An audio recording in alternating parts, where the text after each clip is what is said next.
Oilerslive podcast.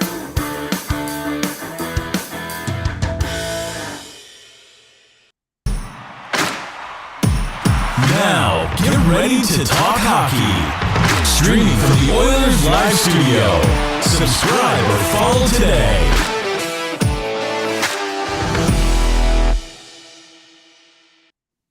Hey, it's Michael here from Oilers Live with your Wednesday edition, your drive home. I've got my co-host. I'm going to move him up into the top, be my left-hand man or right-hand man. I don't know what you see if you're on YouTube, but I got Dash here with me. He's got the, is that a loud cup? It's not, but I'm really happy you have the hierarchy straight around here. It's not a loud cup.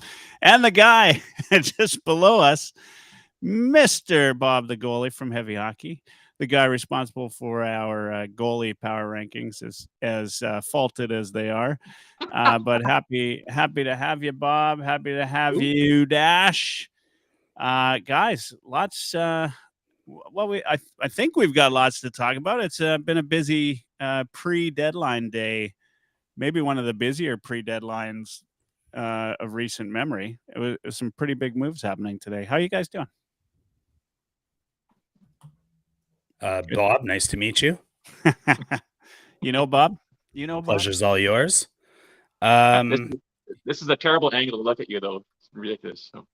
I mean, I can see the sun and the halo from my head is shining down upon you. I don't know if you've ever been more beautiful. Is that what that is? I don't hear that. That's what it is. And yeah, doing good, buddy. I think how can't we, right? Our team's on a 5-game heater again, and it's just what we do is go on heaters. How you doing, Bob? Yeah, well, first off, thanks for having me on, guys. Always a pleasure to talk with you fellas. You know what? It begs the question now is because of how busy, like you mentioned, Michael, how today was. Does this mean it's going to be a quiet Friday? Because this was a pretty busy, 3 days in advance before the trade deadline. Lots of moving pieces across the league. It'll be interesting to see how much amped up or quiet Friday might be when the deadline actually hits.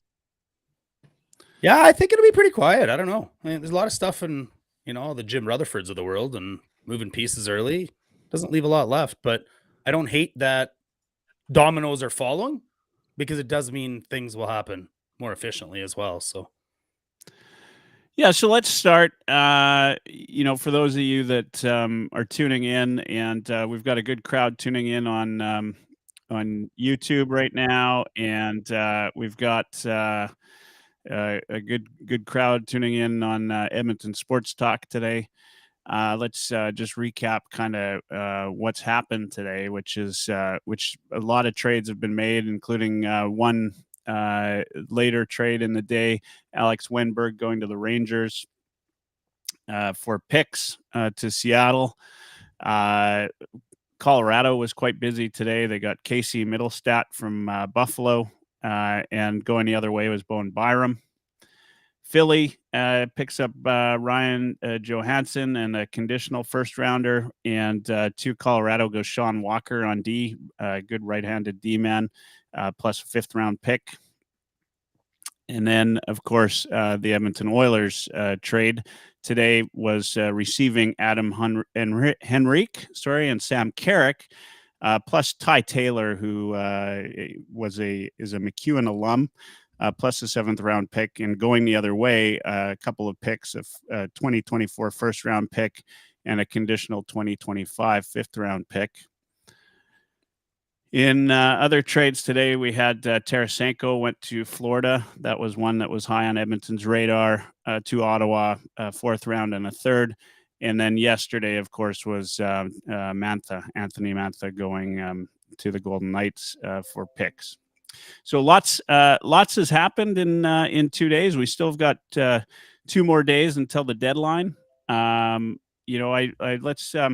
Let's first talk about the Oilers. Adam Henrique and Sam Carrick for picks. Of course, Tarasenko was one name that's been mentioned by fans mostly. I hadn't really heard his name in rumors. I think the Florida thing comes as no surprise. But we were hearing either Adam Henrique or Getzel. So I assume the Getzel thing is done. And if you listen to Ken Holland today, it sounds like he still has plans to be a little bit active, and there's still room. I love if you guys saw Stauffer's tweets, every tweet he had today finished off with a little wink. A little wink in true Stauffer fashion, like, I know something, guys. I know something. What do you guys think? Henrique and Carrick, what's your thoughts on that? Go ahead, Bob. Well, I think Carrick is the first interesting thing to note is the fact that we didn't get two kids, right? Like Carrick is 32, Henrique is 34. Carrick he was a fifth rounder for the Maple Leafs quite a ways back. He's been with Anaheim now for, I believe, about 6 years. This is his 6th year with them. He's only scored double digits once, so you're not picking him up for offense. He is, I believe he was first or second. Henrique and Carrick were top 2 in penalty kill minutes for forwards for Anaheim. So we're getting killers here, right?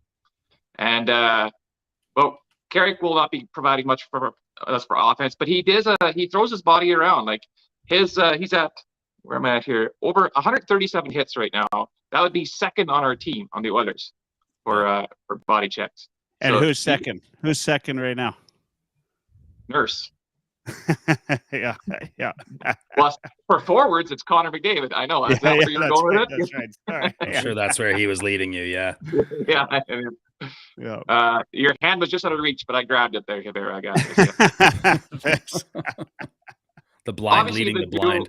Hey, Michael, don't worry. He's a goalie. He's they're all a little, you know. The jewel, obviously, here for us is Adam Henrique. He is the Mr. Marquee that we're getting. His name has been floating around for a while. I believe that Adam Henrique is probably a top 6 on probably about half the teams in the NHL, if not more.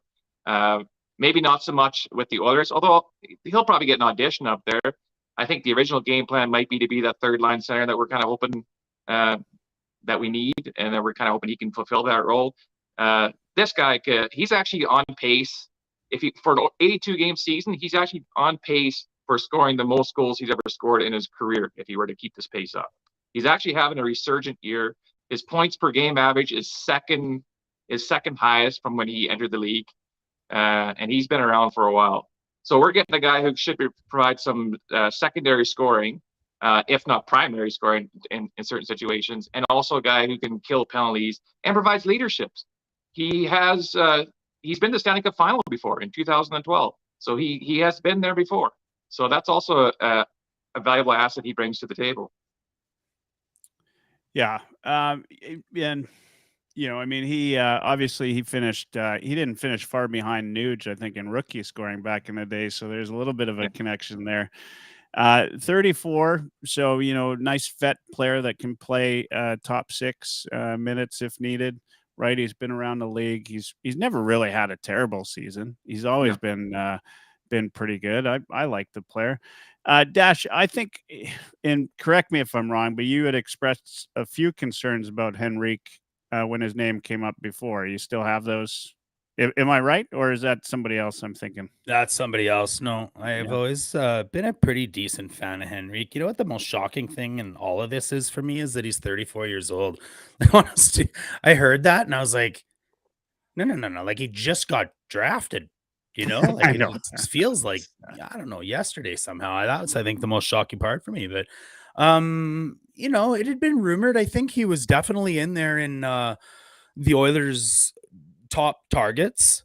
The way I understand it from the different people I've not only, listened to, like between putting pieces together with Stauffer and whatnot, but, we've got our little itsy bitsy sources as well, Michael, and I could prove to you in a private text that I did know about this trade early this morning.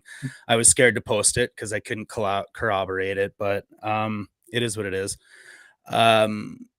So from what I understand in the conversation I had this morning was that, there was several targets out there. Gensel, maybe not a realistic one because the price was too high. Highest caliber scorer, but I think they had concerns on injuries and being injury prone. Speaking of, I know Chikrin's name's been thrown around as well again. But again, it's the same thing for me. Just like he's always hurt. Just always hurt. And those aren't the guys for me that I would want to take in. Holland and the team spent, and I say on the team because who knows what Holland's strings he's still pulling. But, for now he's the general manager, and he's apparently had been putting in the smaller deals in place first. So there was a process of finding out what you could unload contracts for, finding out, okay, if we move Campbell, what's that going to cost us? If we have to move Fogle, what's that going to cost us? If we have to move Kulak, what's it going to cost us? If we have to unload a draft pick with this, could we get this? And once they had all that in place, it was a matter of kind of reverse engineering their targets and what they actually needed. So whether Getzel was up there, I'm not sure, but I know that the high priority was killing two birds with one stone. So Carrick and Henrique became two of, I think, the top needs all in one transaction. A pretty clean one without having to give up any current players. So I'm sure we'd be pretty naive to believe that there isn't already a bunch of other deals hypothetically in place, or in place if needed, or, if you need to unload Kulak or Fogle for a second or a third to us, then, we'll do that for you. But I think that this was the deal that made the most sense because, like I said, it kills two birds with one stone. You don't give up any warm-blooded players, so you can still keep your depth. So it made a ton of sense. Now, I still think there was some other targets out there. Mantha might have been one of them, and maybe once that domino fell, that pushed this a little bit. Maybe they were scared if Henrique went, that they didn't like what they were left with. If Toffoli's the next target or somebody like that, you're not covering off the two birds with one stone. You're not getting that center. You're potentially not getting the same type of penalty kill. So yeah, overall, I think that this is one of the major steps in what's going to happen, and there's still steps to be made. I think from what I understand this morning, this deal had already been in place for at least a day or two, and that it was being held off because they weren't sure on what D they could still pull in as well. And I then heard, I think it was McTavish say on Stauffer that there was a first round pick offered to Calgary for Tanev. So maybe if that was still on the table, then they weren't willing to give up the first for Henrique. And like I said, reverse engineered it into whatever they could get. This seems to be the best. So I would say there's still going to be a depth defenseman, or even maybe a top four defenseman come in. And we still have some room to be able to do that now that we didn't have to give up warm blood to make this one happen. Well, Holland even mentioned that in his little presser here that he is still searching for a veteran defenseman, but he did make note that it'd probably be in the not in the 7th spot kind of thing. He's happy with our top 6 right now. So having said that, some of the names that have been floating around, and the only one that strikes out to me that might be a fit for that way is Joel Edmondson. I mean, I know his name got brought up last year a few times too, but if that's the mold that he's looking at, he might be the name that's on his lips. I think Sean Walker was in the mix for sure as well. Yeah, for sure. Yeah. Yeah, I heard Sean Walker's name picked up. That would have been a nice pickup for Edmonton. I think a few more teams have to figure out what they're doing, right? Like, I mean, there's a teetering point. Like, Pittsburgh was at their teetering point until they rode through Alberta, right? I was the guy last week saying, I'm not going to be the GM walking in to tell Sid and Malkin that we're trading Getzel. But sorry, guys, this just in, and now Omer's comments on the YouTube make sense. I hate Vegas so much right now. TSN's reporting Golden Knights are acquiring defenseman Hanifin from the Flames. So that's going to be a big one.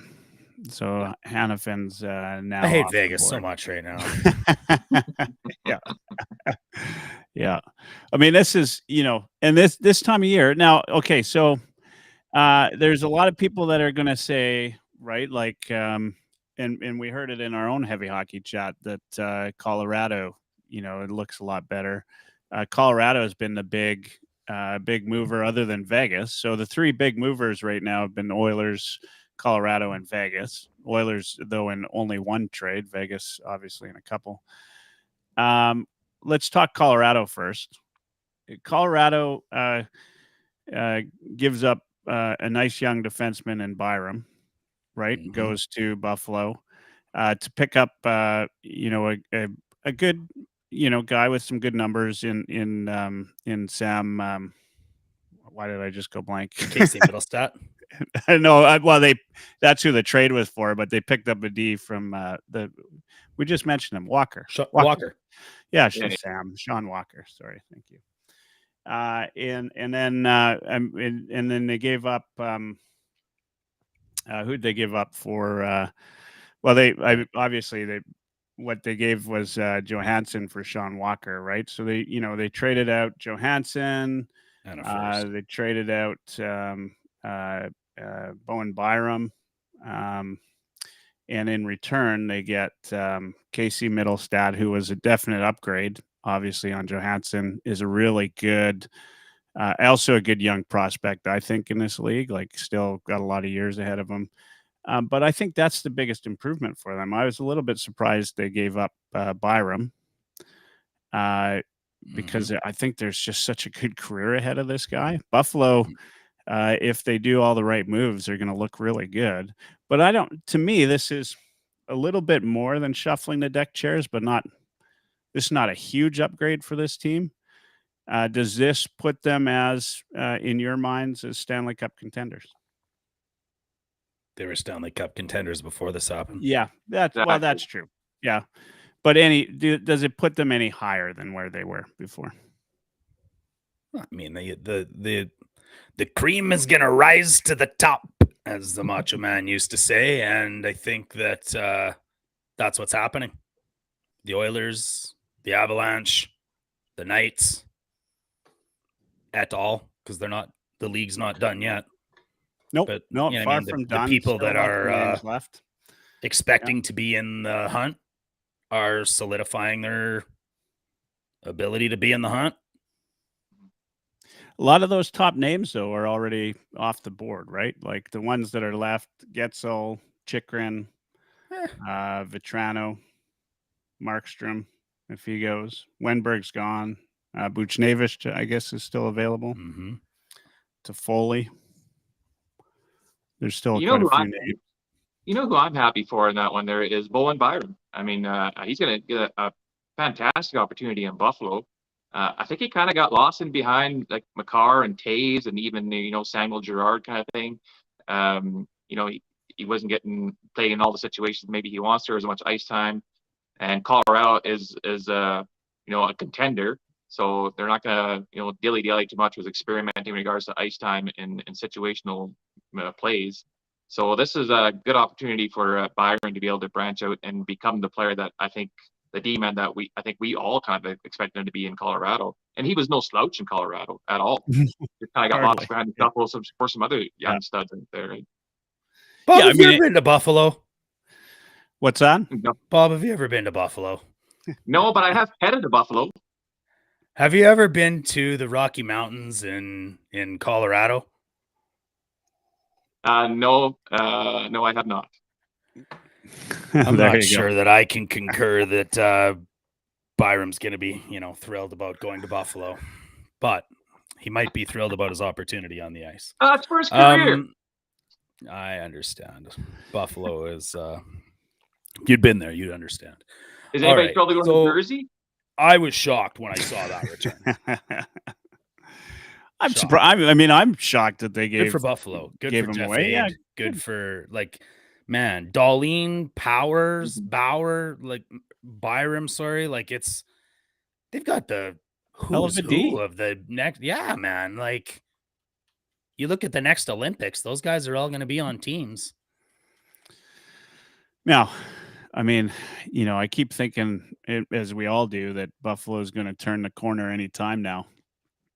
Just as we did for, 8 or 9 years in Edmonton. So until they actually do, I'm gonna like the Oilers fan in me says, hold your horses, because we don't know what's going on there, right? Like a rebuild lasts as long as a rebuild lasts, and for Buffalo fans, who I count myself as a secondary Buffalo fan. Like I feel a little bit of allegiance to a team that's gone through the same sort of pain and suffering that we have in Edmonton, and so, but yeah, I mean, their defense, like Darlene, Power, and Byram alone, like that's the best young decor in the league right now, and it's not even close. Like there's nobody with that decor. Potentially also the most injury prone, but that's a debate for another day. Yeah, I think they're building. Look, they got a chance. They're building from the back end out, because you also got like studs like Devin Levi and Pekka Luukkonen there, or Pekka Luukkonen in goal. Two young stud goalies that are still kind of learning the game in the NHL. That's got a potential to be lethal as well. Levi, Comrie. Yeah, well, Comrie might be the odd man out there when these two guys become their stud tandem. But then I was kind of surprised at the Casey Middlestad, because he is one of their go-to forwards, a top six, top liner kind of thing, and he's still relatively young. But maybe they build some of the forward core around him and Tage Thompson. You think you look at like the asset management part of hockey though, and last year Casey Middlestad, and for sure 2 years ago Casey Middlestad could have been got for free. For free. In fact, I remember him being rumored as being the, hey, let's trade Band-Aids and see if it works out for each other for Jesse Puljujärvi. So for him to go around and be able to have this kind of year, where he's all of a sudden got, 47 points in 62 games. Is he peak Casey right now? And if so, that's good asset management to get Boehm Byram for a guy that you could have maybe got Jesse Puljujärvi for last year. Just saying. Well, without a doubt, that Buffalo got the better end of the trade. I mean, I think Boehm Byram is more valuable than Casey Middlestad, and especially for the future, even because like Middlestad now kind of he might be a guy who gets lost in the shuffle in Colorado, because Colorado is already fairly stacked up front, and he was playing top line minutes in Buffalo. He won't be getting top line minutes in Denver. No, he won't. And Middlestad is that typical guy that you hope breaks the barrier and is a consistent top six guy, and he's just never, whether it's injury or whatever it is, he's just never been. He'd be a third liner on most teams right now, and a damn good one at that. Like, not to take anything away from him, talented player, but he's just never been what the Sabres have expected him to be. Like, if you talk, there's probably a handful of Sabres fans that are or more than a handful that are happy to see him go. Like, they just, there's a lot of guys in the league like that just you never get what you expect. He was a top half first rounder, if I'm not mistaken. I think he's like 15th overall or something. Yeah, let me just let's clarify this quickly. Eighth overall in 2017, and he's 24 years old. Yeah, so he's still got a good career ahead of him, and he's had a good career so far. It's just never been what the Sabres have expected from him. And I think sometimes a player like that can hold a team back when they're stuck in Buffalo. Maybe he'll go to Colorado and be, the guy that I think of is Cogliano, right? Like, there's a guy that, played too far up the lineup for a number of years and needed to find, his real role with the team to be effective. And Middlestad, I don't think was going to get that opportunity to. You watch your mouth. That Cogliano, Gagne, Nielsen line carried us at the end of that year. I'm a big Cogliano fan, but there's a guy that needed to find his role. Right. Yeah. I think a lot of the times, unfortunately, like, if a player could just be a player and get drafted and not always have the right, like, Broberg could have been this player, and whatever could have been Shane Doan, and like, it's not fair to Casey Middlestad that he could have been pick one. I don't know, Martin Necas or Robert Thomas or Jake Ottinger or whatever, right? Like, it's not their fault that that's where they got selected. But then they get compared to like, well, you're not this guy, so you're a disappointment. It's such a crapshoot because you're trying to judge a guy's career when they're not even men yet, right? And they're still developing in all aspects, not even just their game. I mean, once you get outside the top 3, top 5, sometimes it's you're rolling the dice at that point. And yeah, that's not fair for them to be compared to, well, how come this guy got picked 210 overall as a regular shift in the AHL, but you, Mr. who got picked 11th overall, are still stuck in the AHL having 11 career NHL games. Like, that's not, like, everybody progresses and develops differently, and you just never know. I mean, could anybody predicted Detroit when they went off the board and they ended up picking Zetterberg and Datsuk way down in the 43rd round or whatever the heck it was, right? Like nobody saw that. Yeah, it's. I mean, then the NHL is just a different world, right? Like, you can't. It's so hard to tell where guys are going to end up. Hey, we've got tons of people listening in. Get in on the chat. If you're here, if you're new, give us a subscription. Want to give a special shout out to the guys at Edmonton Sports Talk for giving us a shot on the air. Now you can listen on iHeartRadio as well as tune in live.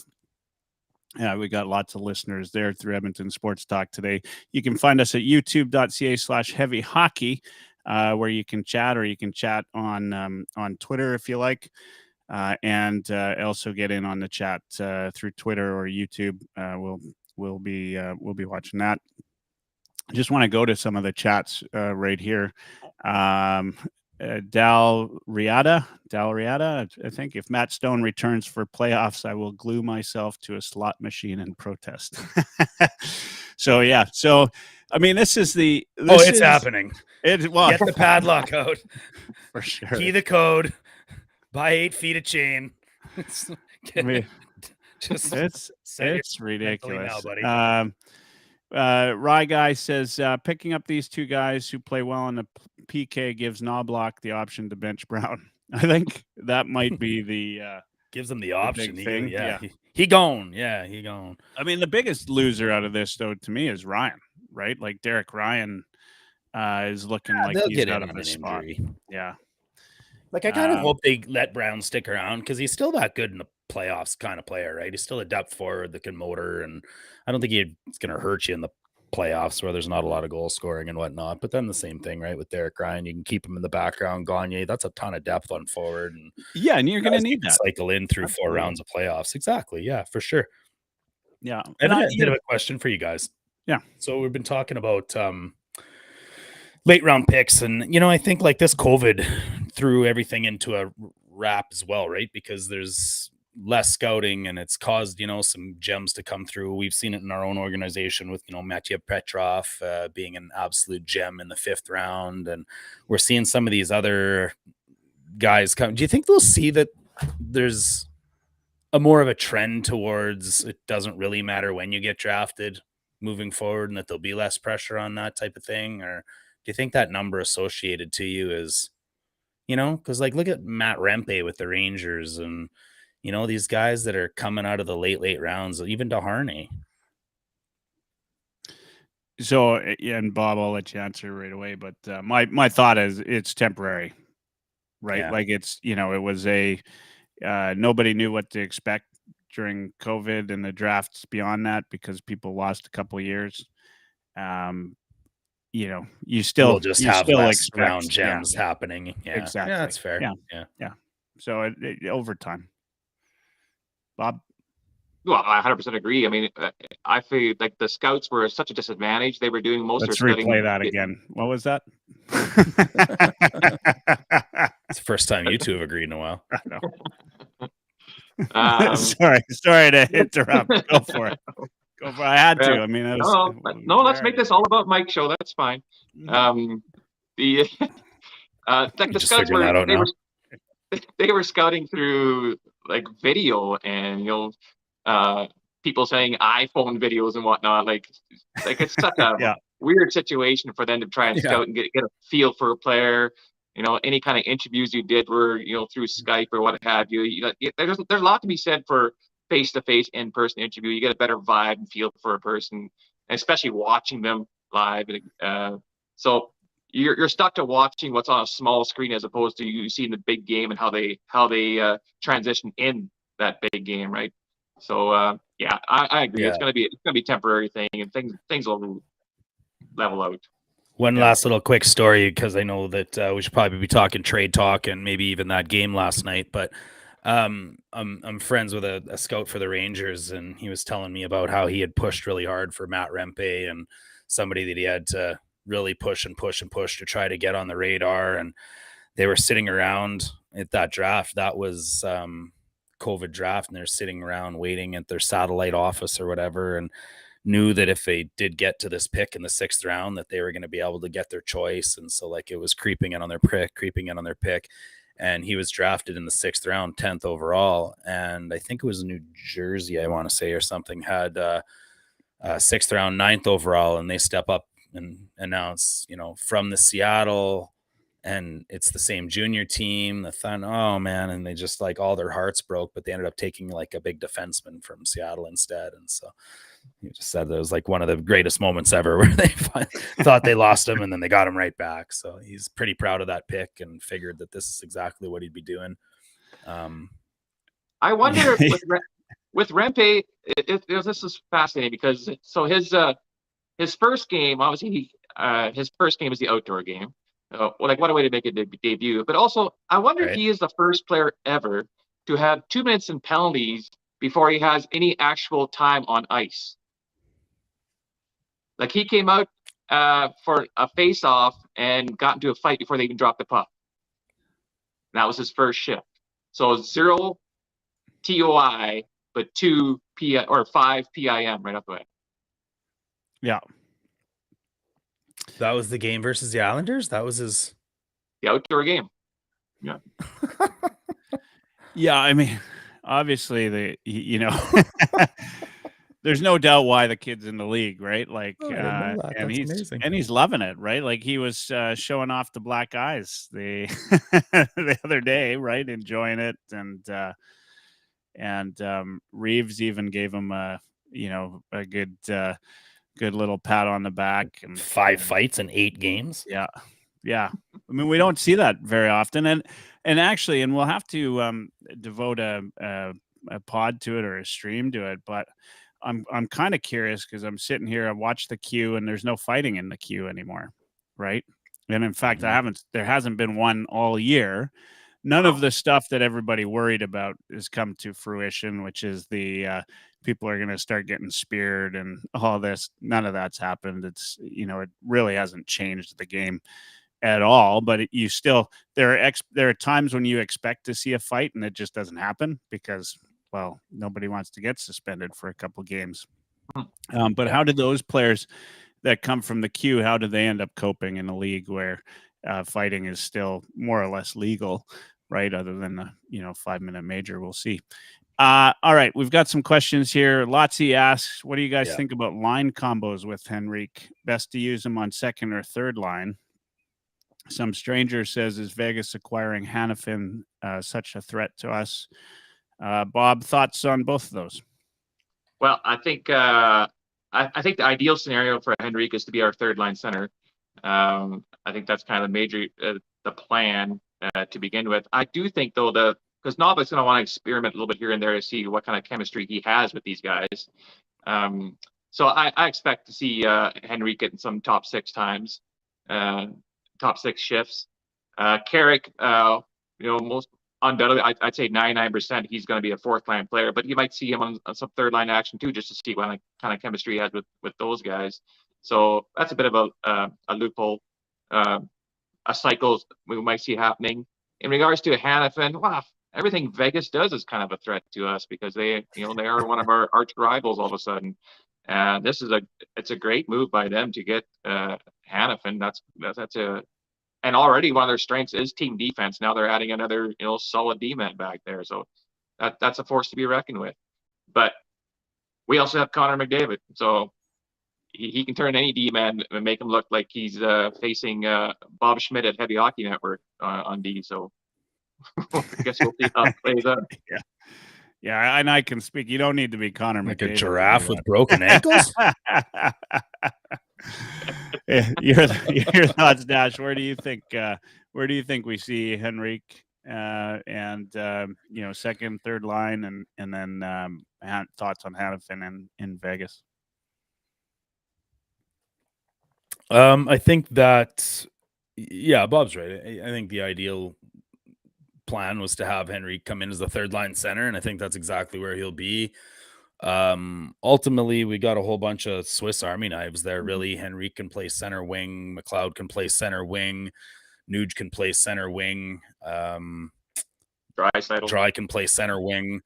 So, rotate any of those guys out. And the one thing that Knobloch has proved to me so far is that he seems to be able to find out which three guys are going in the right direction at the right time and pushes that button, and he's pretty damn good at it. So really, ultimately, we improved our top 9, we improved our middle 6, whatever the hell you want to say, it doesn't matter. And we've got a solid NHL fourth line. So I think Henrique slots into the third line. Why wouldn't he? I think, stick him with Perry and Fogle. That's a, decent size, decent speed other than Perry. Right. You've still got Dry, McLeod, and Kane. If you want for the second line, you can move Fogle and McLeod back and forth. But depending on who's going, then you still have your Nuge, McDavid, Hyman line. If you want to put Dry up, then you can just put Nuge and Dry's spot on the second line, and then you got Nuge, McLeod, and Kane or whatever. So I think ultimately he'll figure out who is going and, who's coming off of a penalty kill or a power play and find the right combination of guys. But I mean, that's a solid top 9 when you got guys like Dylan Holloway, Janmark, and Carrick on your fourth line. And if Vinny DeHarnay, for the record, can stick with Nurse and play on that second pairing, man, like Kulak and Ceci are a pretty damn good third pairing defense too. Yeah, so. And I mean, defense is not done. I think obviously we'll see what happens in the next couple of days. Yeah, but the guy comes in as a 7th. That doesn't affect our top 6 now. And all of a sudden, we got depth everywhere. Yeah. And thoughts on Hanifin? Whatever. Screw you, Vegas. Screw you, Vegas. Screw you right in the screws. I don't know. Whatever. I mean, Vegas is pulling the Tampa Bay thing. I wish they'd change this rule. They got no, you know what? I wish we'd take advantage of it. I wish Evander Kane would develop a skin allergy. Absolutely. If you can't beat him, join him. Just annoyed that's who beat us out last year, and we're gonna have to do it again. Yeah. This is a different team. I mean, this is I think a stronger team. I'm with you guys on the Henrique thing on the third line. Wait till Vegas gets Gensel. I love the idea of them putting McLeod back up to the second line. Like that's the best we've seen him play this year is when he's been on with Dry. That's why I stuck him there. Yeah, exactly. So if you can, and he's protected by Dry and if Kane. he can move back up there, the speed that's when he seemed to find his game. Then I love that, and I think Kane benefits from that as well. That's when he was scoring the most as well. And of course, I think everybody would agree. You can't sustain Draisaitl and McDavid, especially for a whole playoffs on the same line. You can do it. I don't disagree with how Knobloch does it, right? Like when, it seems to make sense. And then to your point, Dash, which is, I mean, Knobloch seems to be like the line whisperer this year so far. He seems to know when to put guys. That's his superpower. I mean, he seems to be able to figure out where guys are playing the best. Who knows? Maybe playoffs happen and Dylan Holloway shows us what we've been expecting him to show us. And there's glimpses in every game where you can see a top 6 player there. Like every game, there's glimpses. It's just not been consistent enough for him to stick. But playoffs come, and who's the next Pisani, right? You just don't know, right? Exactly. And Dylan Holloway certainly got the talent to do that, and he's he's shown shown the potential is right. And so you got that, and Carrick. I mean, Carrick can play on third line as well too. Like that. The nice thing I like about having Henrique and Carrick, I think they're both right-handed, right? And we've been always short on righties Big time. in the lineup, so it'd be Big nice time. to have that in there. And I do love what you're saying. Like how many centers do we have on this team now? Right? Let me Like just correct you just, quickly. yeah. Henrique's actually a left-handed shot. Is he? Damn it! Oh, I thought he was. I just right-handed. tossed something at the screen, Bob, and it hit you right in the head. It sure did, yeah. But you're right, though, Michael. Like, if Holloway can be that Pisani or step up onto that second line, imagine the third line now, like Kane, Henrique, Perry. I think we need to keep. That's a playoff third line. We need to keep Kane in the top six. And number one, he'll contribute there. But also just he plays a little pouty on the thing. Like he wants to be up there with the big boys, and that's where we see to get the best. I also think McDavid plays a half an inch taller when he's on the ice. Like there's an element of I'm going to give you an extra pop and not give two craps because I know Kane. I'll tell you this though, like this team is not anywhere close to the team that went into the playoffs last year. You got Perry and you got Kane and you've got Draisaitl. Like we're going to see that line together at some point during the playoffs, and it's going to be ugly. Not the three biggest pricks on hockey. Yeah. It's not going to be ugly for us. We're going to have smiles on our faces, and we're going to love every second of it. Surveyor Brett says, I can't believe I'm listening to heavy hockey on iHeartRadio. What a time to be alive. I can't believe I know Surveyor Brett. What a time to be alive. Brett, man. Just wait till I release my first single on iHeartRadio, Brett. You'll be good. yeah, we're all anxiously waiting for that. Anxious. Bated breath. Yeah. Oh yeah. I've been dying. I'm on the waiting list. All right, guys. Let's talk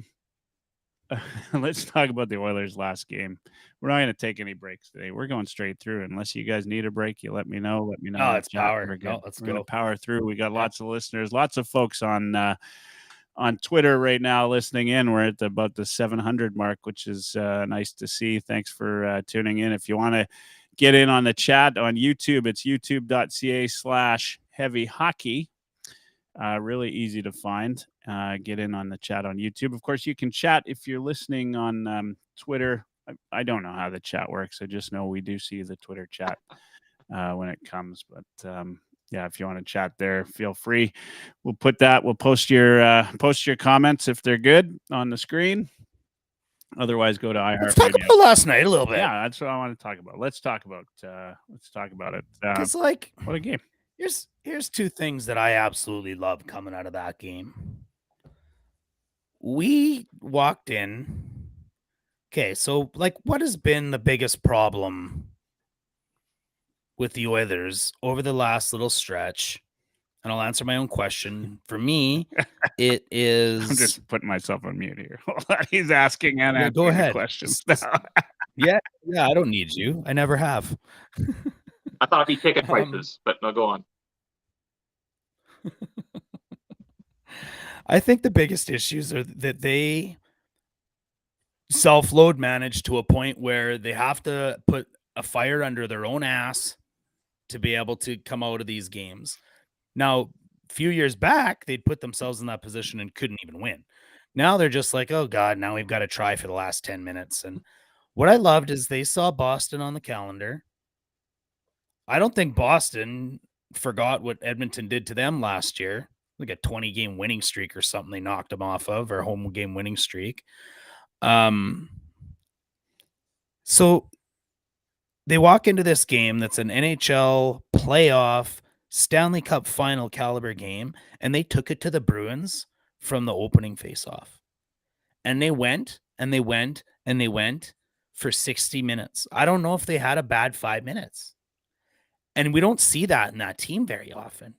And the second thing that I absolutely loved out of that game was when Zaka scored that goal. A lot of hearts deflated, a lot of like big deep breaths, and oh God, here we go again. But at the same time, They didn't panic at all. Not an ounce of panic. The bench, calm, cool, just next up. They didn't stretch. They didn't come out of their system. They didn't try to do anything dangerous.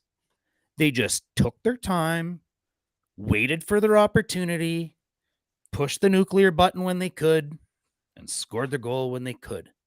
Went into overtime, took it home. Like, that is a playoff win in a playoff style. They brought it from the beginning. That, to me, was the best two things out of that game. Win, loss, point, whatever. To me, that showed me that they're ready to hit the playoffs pre-Henrique trade and do it with the best. And as a side note, I'm really jealous that Boston just churns out this machine every fucking year of perfect hockey. It's so annoying. Bob, thoughts on that? Well, it's like my preseason predictions, I had the Oilers and the Bruins in the final, Stanley Cup final this year. And that's still a realistic possibility. And what a final that would be, because these two teams sure stack up well against each other and put on a good show.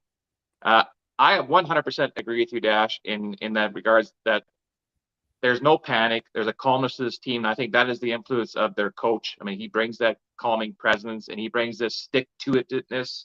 Like he doesn't panic, juggle the lines. Like he stays the course for the most part. Like you said, he presses the nuclear button here and there when it's needed, and it usually produces results.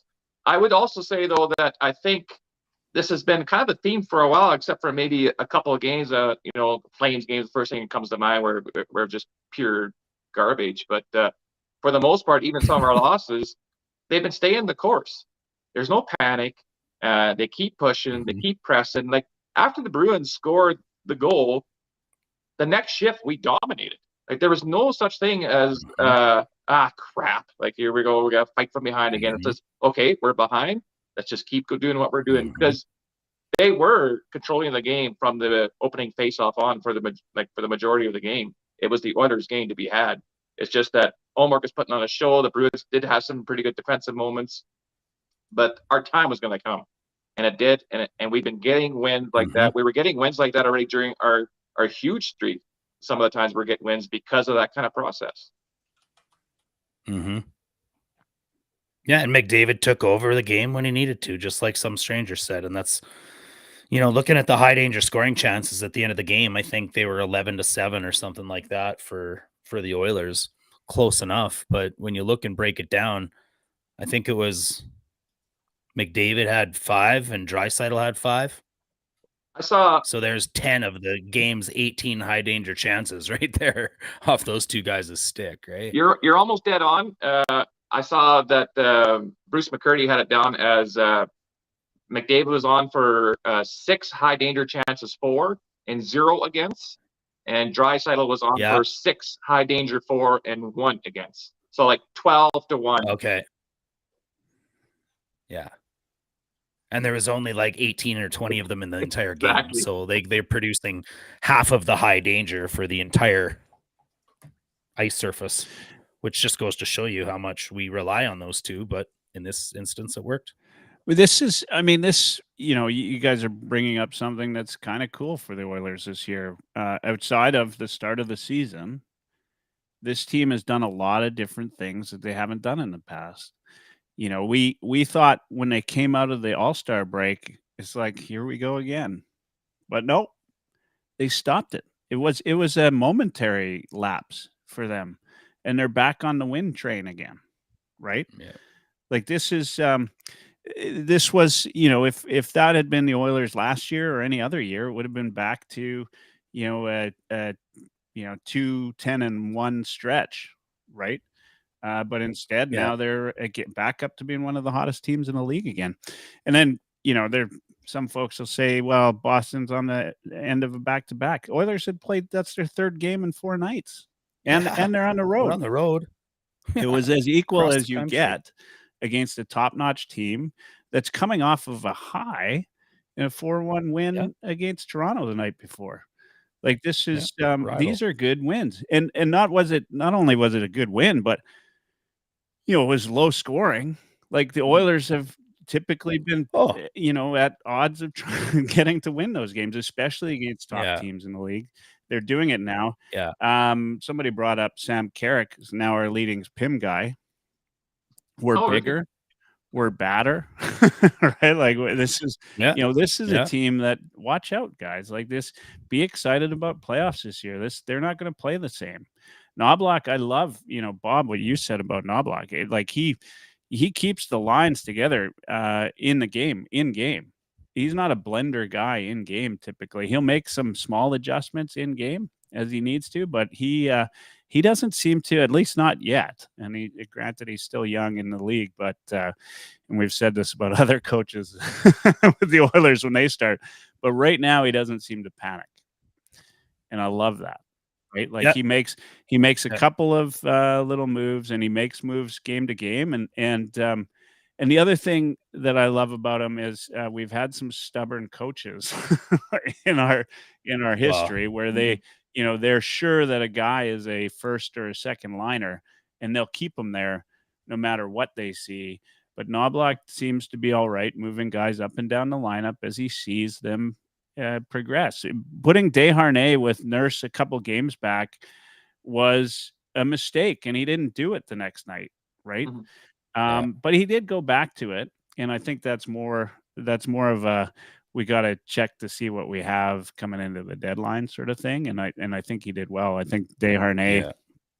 I love Desharnais lately. Absolutely one of my favorite players. You guys remember last year I said we were on the precipice of seeing like us develop the next little Chara. Like he is an absolute shutdown beast. He is a cycle stopper. He's nasty. He's mean. He just doesn't have the 110-mile-an-hour shot that you can stick on the power play. But we already got that in Bush anyways. So, but yeah, like speaking of Vinny, speaking of Bush, speaking of the game just in general last night, like you had said, like just looking at my notes, like these are, you said it was a scoring, really exciting game. I literally wrote that on my game notes. Like this is the most exciting scoreless game I've seen in a long time. Funny, as I'm looking down at my game notes, other things are like another huge face-off win by Draisaitl, another huge face-off win by Draisaitl, big face-off Draisaitl on his back, on his off wing, huge back check by Nuge. Got to talk about that, especially since the guy's exhausted since he's pushing people out of their cars in the snow and still has enough endurance to get on the ice and get on his horse.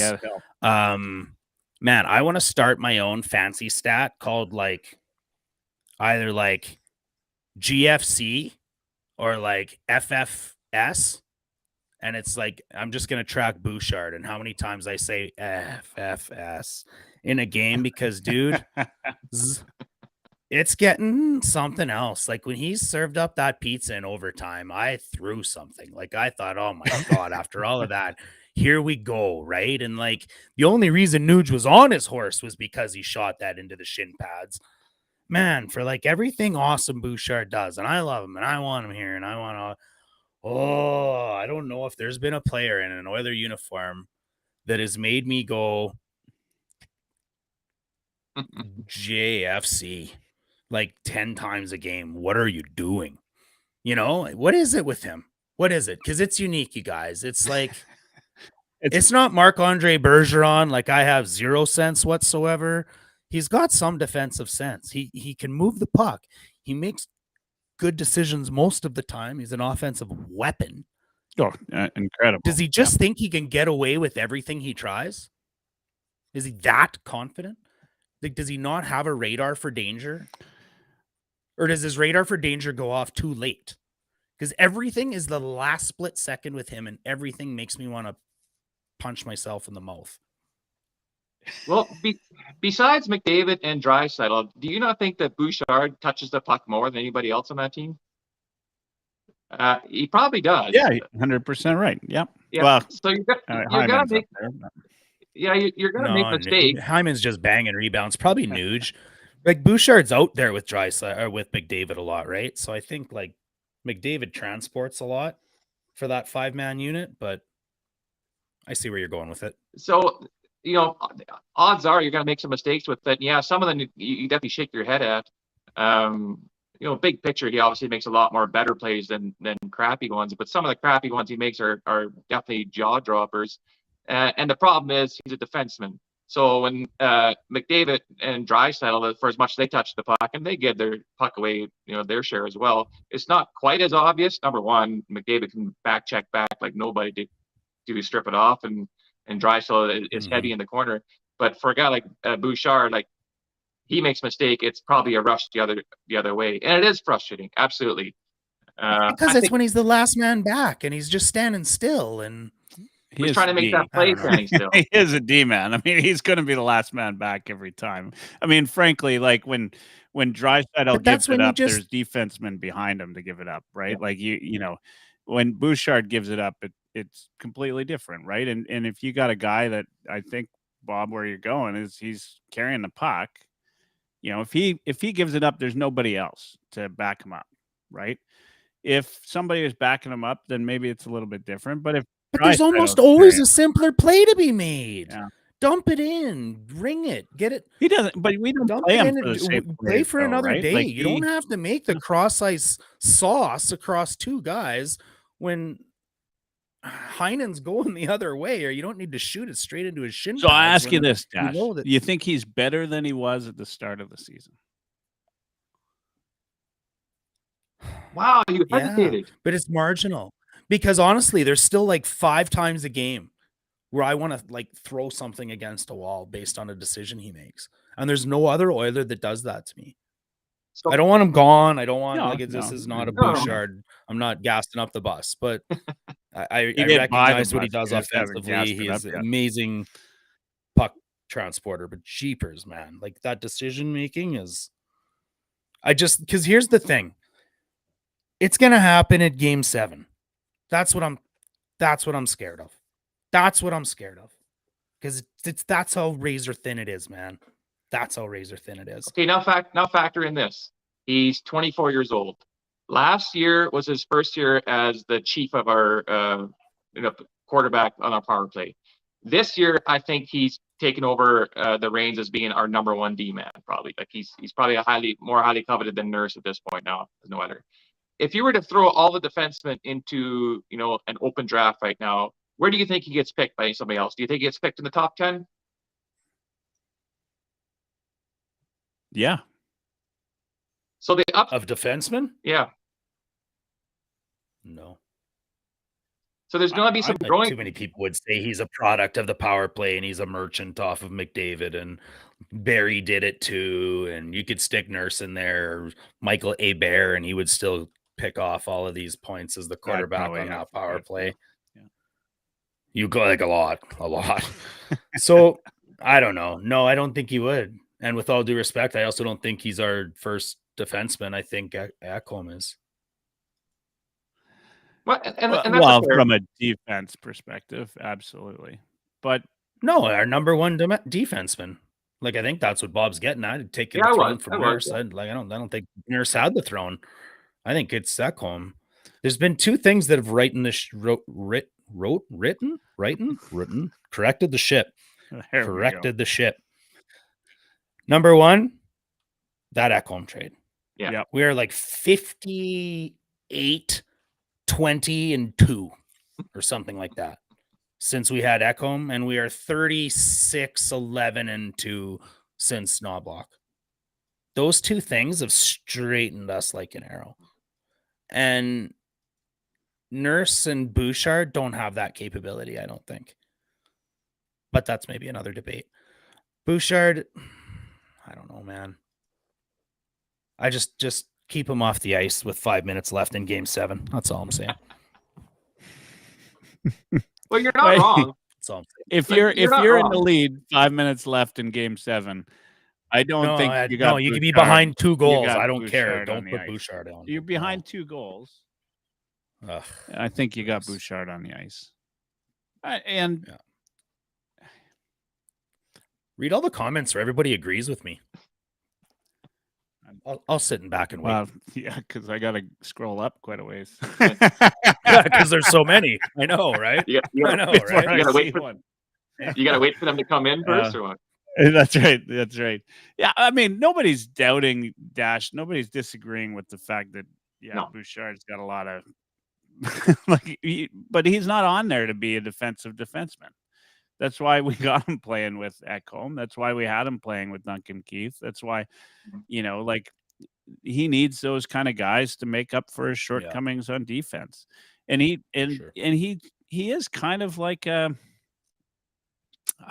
I hesitate to use the word lazy, but he's kind of a lazy D-man in his zone. He wants to use his stick more than he wants to check, and he just doesn't seem to do all the right things. I thought that zone was early on. I thought that zone was an awful option for a guy like that because he can just sit there and guys will fly by him, and they did early on in the season. They just kind of utilized that to their advantage because he would stand there and then the high danger chances would go.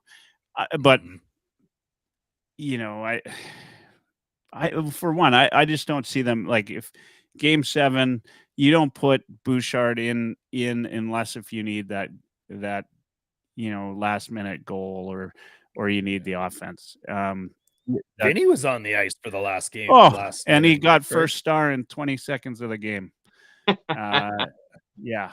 It's like, yeah, I mean, you got to have, though. I think the thing that I love about this defense is that we've finally got like a good mix, right? And we finally got, I'll keep saying this over and over again. Including Paul Coffey. Yeah, including Paul Coffey. Well, it is because it's the same 6 guys that Manson had. Yeah. But these guys, I mean, Nurse is playing differently. Desharnais is playing differently. Ekholm, I thought the first few games after the All-Star break was maybe the guy that needed to step it up, and he's stepped it up.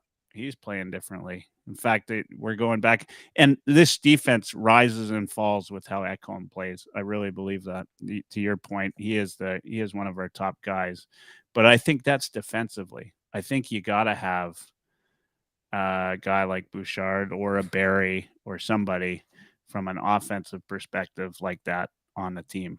And thank God for Ekholm because he has made a huge difference on this team. You're 100%. It's maybe the best trade the Oilers have made. I don't know, but it's one of the best trades I can remember. Yeah. I mean, outside of Pronger, I don't know if there is a better one, to be honest. Longtime listener, K Waddy or Quaddy there on the chat.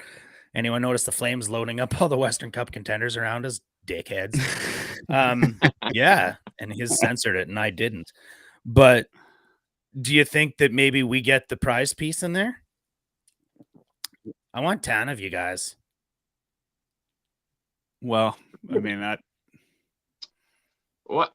So what to you is it about Tanev? So Tanev is fine. I don't mind him at all, but I'm not as turned on by a Tanev acquisition as most people are. So I want to hear from you guys here. What are the huge attributes that you think Tanev brings that we don't have in our lineup right now? Tanev's the type of defenseman throws an entire career at every stop that has made his partner. If defense partners made a premium on what their partners sign for, Tanev would make the most money off what all of his partners have signed for. Okay. He has made every single defenseman he's played with better, and it's exactly what the Bouchards and Desharnais right now need. It's exactly what they need. I honestly think part of the reason we destroyed the Flames so bad in the playoffs is because Tanev's arm was hanging off of his shoulder. You remember that one game? He finally came in, even though he was still injured and in the crease, and his arm was like 7 feet long because it dislocated. Like, it was gross. He's injury prone. That'd be a worry. But I think it's a guy that can play top pairing, middle pairing, penalty kill, make Desharnais better, quiet Nurses down, make Bouchard better. And it was going to cost us a first. We don't have that first anymore. But could it be Bourgault in a second? Could it be Akey in a second? Would you guys trade Holloway for Tanev? No. Well, he's gone, right? Like I mean, that's ship sailed, right? Who? Tanev. Tanev? When did he got Yeah, traded? to To Dallas. Dallas. He's in Dallas, yeah. Yeah. Oh, for crying out loud. Yeah. I didn't know that. That was And I last week. watched- What happened today? That was last week? Yeah. Well, How did I miss that? he Well, made it- I know how I missed it, actually. he made his How I debut missed it. yesterday. He made his debut yesterday against the Sharks, and I watched Oh, I that. didn't even know I this. watched that What an game, and idiot. oh wow, it was like a 7-6 win for Dallas, but that wasn't exactly. But everybody wanted Tanev, right? I mean, he could have easily. He'd still fit. We could have fit him on for a first. You know, at a Well, I'm sure that they were using us as, we've got a first, so we want a first and, but how unpopular would you be? And for sure, it had everything to do with being the Oilers. Like, how unpopular are you if you trade the guy that ultimately shores up the defense of your number one rival? For sure. Like, Tanev would be huge on this team. Absolutely. But that again, we've talked about injured players before.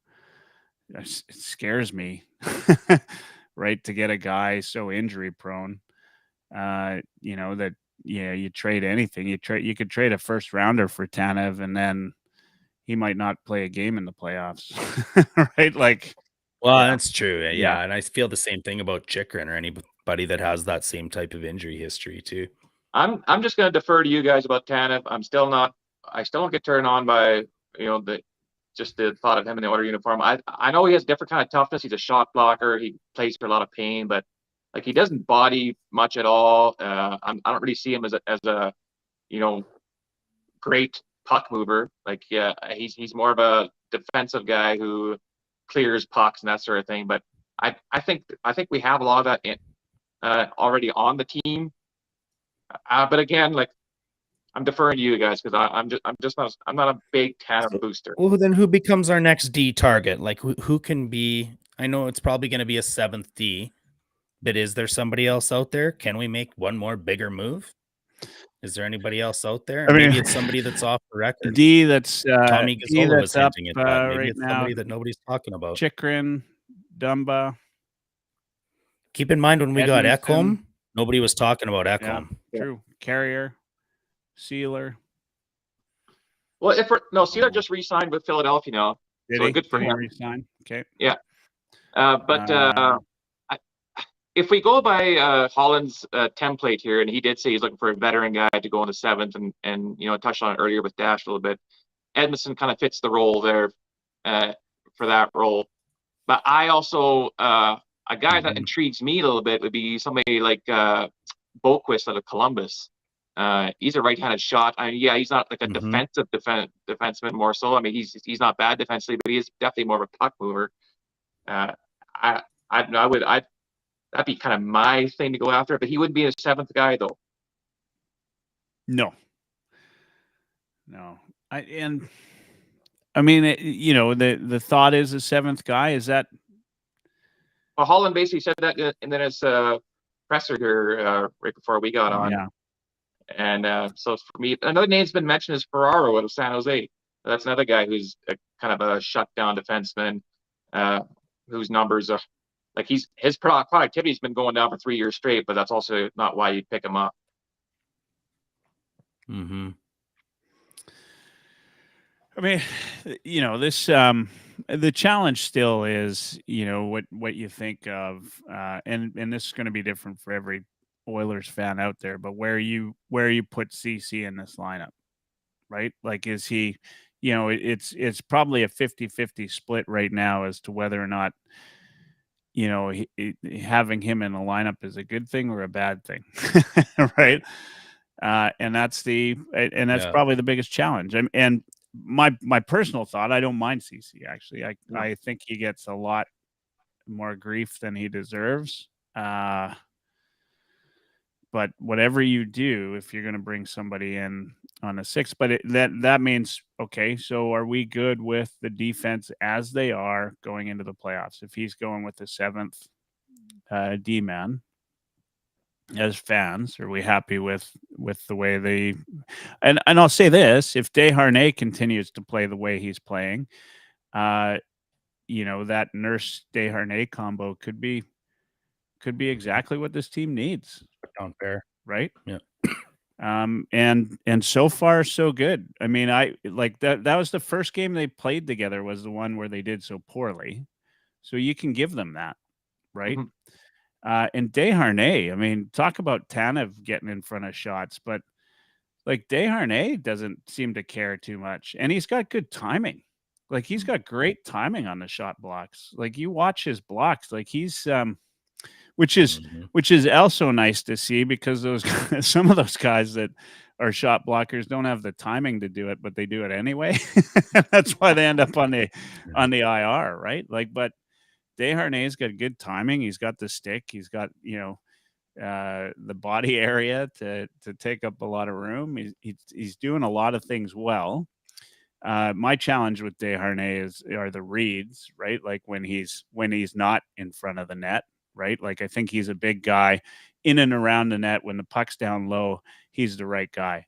But when it's a 3-on-2, he's shown to be a little bit suspect there. But so has, your favorite Bouchard, as we saw the other night, where what did I mean, I do. I love what him. Gager said. He might as well. I think it was Gager said he might as well just skate to the bench at that point, right? Like, he was so far out.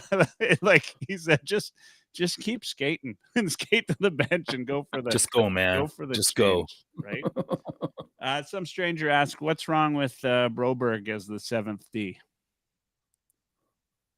Well, nothing except for I think Colin wants some more veteran. 9 NHL playoff game experience. Yeah. That's what's wrong. Very little NHL experience at that, right? Yeah. And Holland did emphasize veterans. He's looking for a veteran guy. So he's looking for not just a guy who can contribute on the ice, but maybe knows some leadership in the room as well to stabilize the D. Yeah. Yeah. Yeah, it's lots to be said about what happens on the bench and in the room. And, there was a comment earlier in the comments about Perry just being uncomfortably slow. Well, like, how fast do you need to skate in the dressing room when you're, propping guys up and making them laugh or keeping them loose? And how fast do you need to skate on the bench when you're keeping everybody calm because you've been there before and you're on a team that came back from 3 to beat the Oilers in 2017. Not that I'm bitter.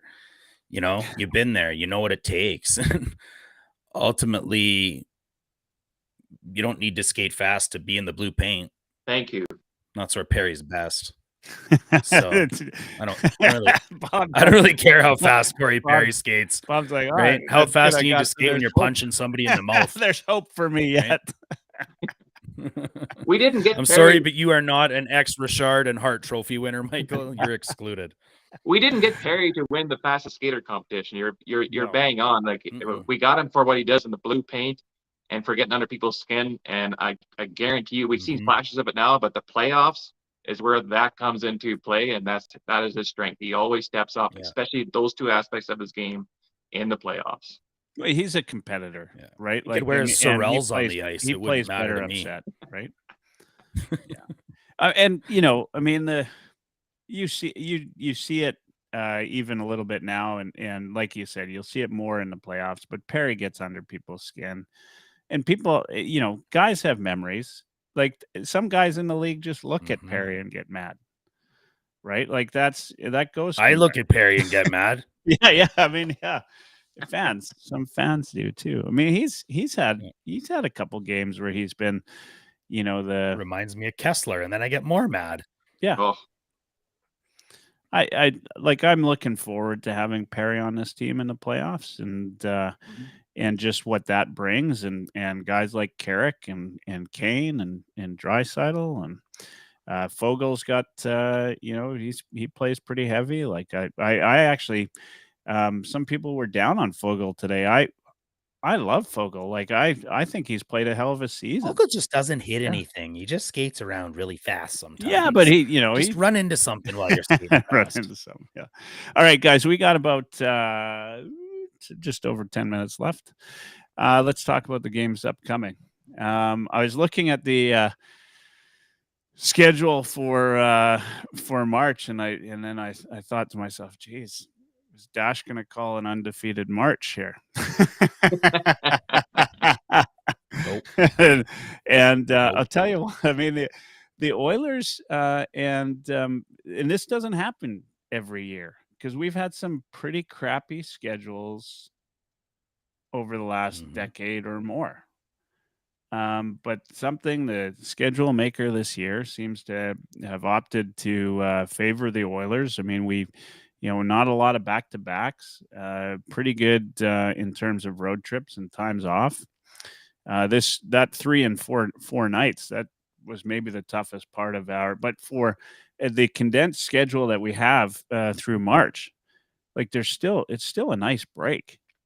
And really, when I look at it, like the way that the teams are situated, like we don't have like these back-to-backs where we're playing Boston and then, like Colorado. And then, like we're not playing the top teams 2-3 times in a row. Now, schedule maker doesn't know that ahead of time, but but we're going into this. We've got Columbus, Buffalo, and Pittsburgh, 3 very winnable games, right?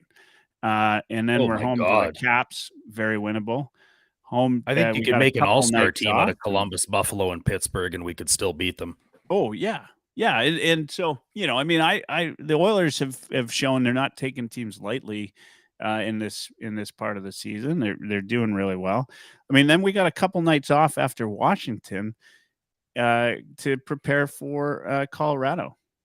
Right, like this, and then again another couple of lower level teams in the Canadians and Buffalo, and then an away game in Toronto, which the Oilers always, they always get up for that game. It's hockey night in Canada. It's in Toronto.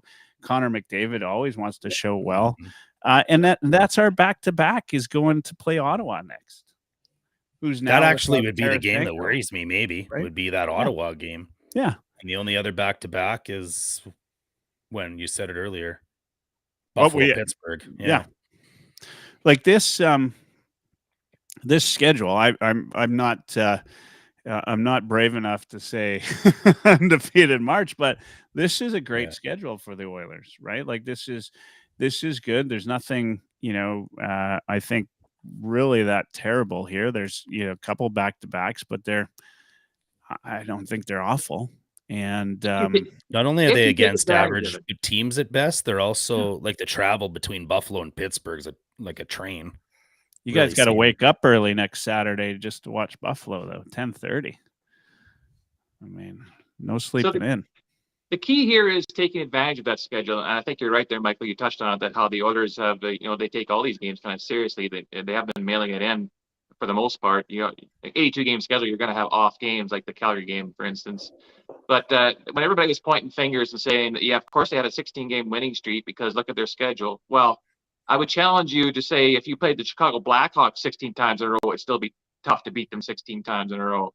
So, like, an NHL team can beat any NHL team any given night, but you have to take advantage of the schedule that you have, and that's what the Oilers have been doing. Some of these so-called throwaway games where it's so easy to get stuck in a rut and kind of sleep their way through to hopefully a win. They've been playing it like they've been playing against Boston. They stick to the system. They play a calm game, and they don't. There's no panic in them, and they just play. It took the Stars overtime to beat the Sharks last night. That should tell you something, right? Yeah. But like Penguins, we played with them like a cat and a ball of yarn. Like honestly, we were toying with that team. It was fun to watch, wasn't it? Like, I mean, it was Buffalo fun. just depleted their top line. Washington's, whatever. Yeah, I don't know. It's going to be interesting. Like, I think I don't know if I'll be on the air with you on the 13th or not, Michael. We got to talk about that.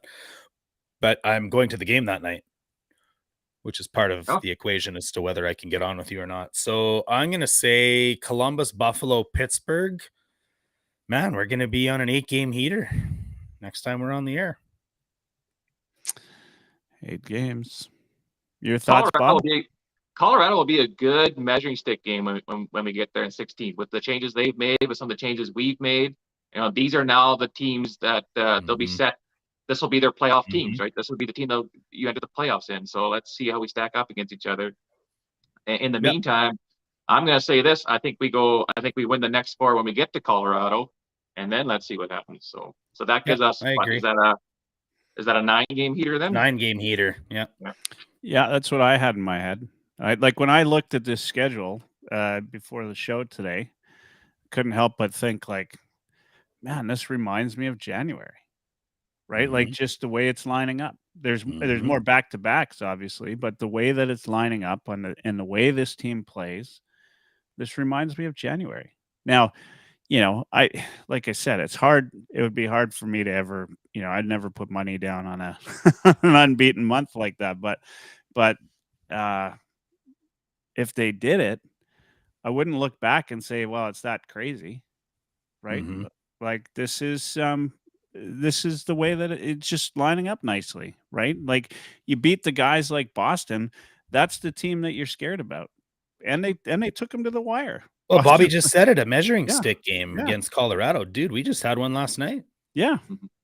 And you win those, right? You get out there, you win those. It'd be nice. It'd be nice going into April, I think, riding the way that they are. April's gonna this is where actually the schedule maker's not that nice. I mean, April is basically playoff schedule, right? It's like there's a couple of back-to-backs. I think we finish on a back-to-back. Yeah, 17. But there's 3 guarantees in life: death, taxes, and McDavid gets better as the season goes on. Yeah. The other Harvey scored, thing, Bob. well, and you're right about that. I was starting to get a little bit worried. I mentioned it last show, Dash, you weren't able to make it, but I was really starting to get worried. There was a stretch of 4 or 5 games where McDavid seemed, and it was right after the All-Star break, where he seemed so pissed off. He was out there hitting everything that moved. He was playing really rough and tumble. It was really, really like scaring me, right? Like how long could he go playing that style of game? Like, I mentioned, he's the second. As much as I love that, like I love it, shows the leadership that he has. He's not just the best player in the world. He's just a leader out there, right? Like he goes and he comes night after night, and if the team needs a pick me up, he's throwing a body in the corner. But man, I don't want to see that this time of year. Playoff time, hell yeah, right? Yeah. Like everybody's all out. You can rest up when it's over. But I don't want to see that. Thankfully, as the Oilers have improved on the win side, he seems to be less and less inclined to be tossing the body as much. Not that he doesn't get into it. I mean, I still people talk about this year, now that Matthews is scoring as much as he's scoring. Obviously, the Toronto fans are back up to promoting the cause for the best player in the world. 1A, 1B. But But I mean, I will never ever forget the Matthews like sitting off to the side and letting everybody take the fight for him. That McDavid, no, like McDavid, when a guy's on one of the Oilers players, McDavid comes into the rescue. Like this is a guy that is just like he's above and beyond in every category. Always amazes me at just how good he is, and he's out there to win. Like he cares about nothing else. And you say all that, and you're not wrong. Like not even an iota of that is wrong. And McDavid, I have heard a billion times today, dragged us into the fight last night or kept us, and that's not wrong. But look at the score sheet at the end of it. Draisaitl, 2 goals. Yeah. The game winner, laid Marchand out. Yeah. Won 4 huge face-offs. Yeah. Who dragged who? Right? Like, man, is there anybody more underappreciated than Leon Draisaitl? Ride or die. Connor dragged us into that fight last night just so that Leon could score both goals, knock their captain out. You know what I mean? Like, I mean, 100%. I mean, I said that after he won Richard, second in Richard that one year. He was like the least lauded 50-goal scorer ever. and still Still not nobody regarded remembers. as, like, when people talk about goal Leon scorers scored in the 50. league, why don't they always mention Draisaitl? Like they should. Because he's the best passer in the league. Yeah, because he's the best, but he's You can't be both. arguably top 5 goal scorer in the league, is he not? Yeah, absolutely. Top 3. If not Yeah. top 3, yeah. Anyway, I mean, An argument for another day, but we're all patting each other on and the there's back here Nuge tonight. dragging us into the fight with that back check and Oh my God. pushing kids out of the snowbanks. Good character though. Like this team's showing some character. Character. If there's right? 2 people that I would allow my daughter to marry, I don't have a daughter. It's Nuge and Hyman, and they're out there pushing kids out of their snowbanks. Jeez, I thought one of them What a would time to me, be but- alive. What a time to be alive. We're right here. We can hear you. You're taken. All right, guys. We got a couple minutes left. Last words. In conclusion, the Oilers will never lose again. Yeah, there you go. That's right. Let's thank everybody for the heavy hockey didn't showdown, Michael, and you timestamp can it. see us off You didn't, because there's a time big that. trophy right here. If you guys didn't notice, Yeah, right there. I think we need Nice. to give a quick shout out though to Lotzie there, Ryan Lotzberg. He put on some killer articles here right in the middle of the kind of the trading frenzy there. So you guys can check it out at the heavyhockey.net.com there for those articles. Lotzie has some killer stuff out there. Lots of guys do, but Lotzie was on fire today. I thought with some of the stuff. don't go to heavyhockey.com. Don't read Ryan Lotzberg. All you'll find out is like perfectly correct information ahead of time. That's right. It's not worth it. Yeah. Heavyhockey.com and check that out. Yeah, Ryan Lotzberg's a machine when it comes to pumping out articles, and and he's got seems to have all the right details and everything all the time, so that's great. My last words, I'll say thanks again. Can't say it enough. Closing in on 50K for Heavy Hockey Showdown in support of the Sexual Assault Center of Edmonton. Absolutely unreal. A great, thanks to Edmonton Sports Talk for getting behind that as well. You see in the back behind Dash there, the jersey. Some great sponsors and everything. We had lots of great things there. I'll say this from a trade perspective.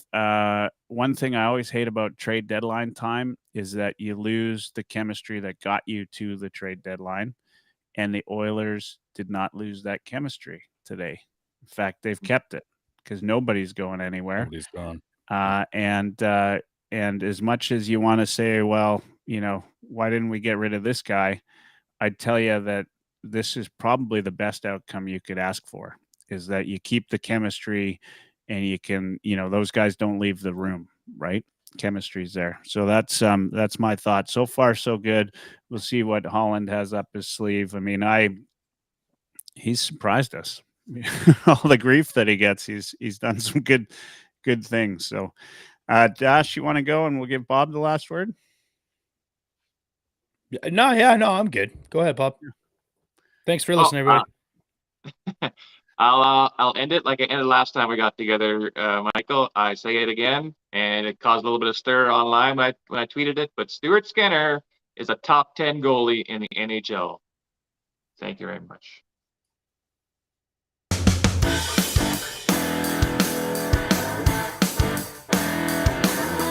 Oilerslive.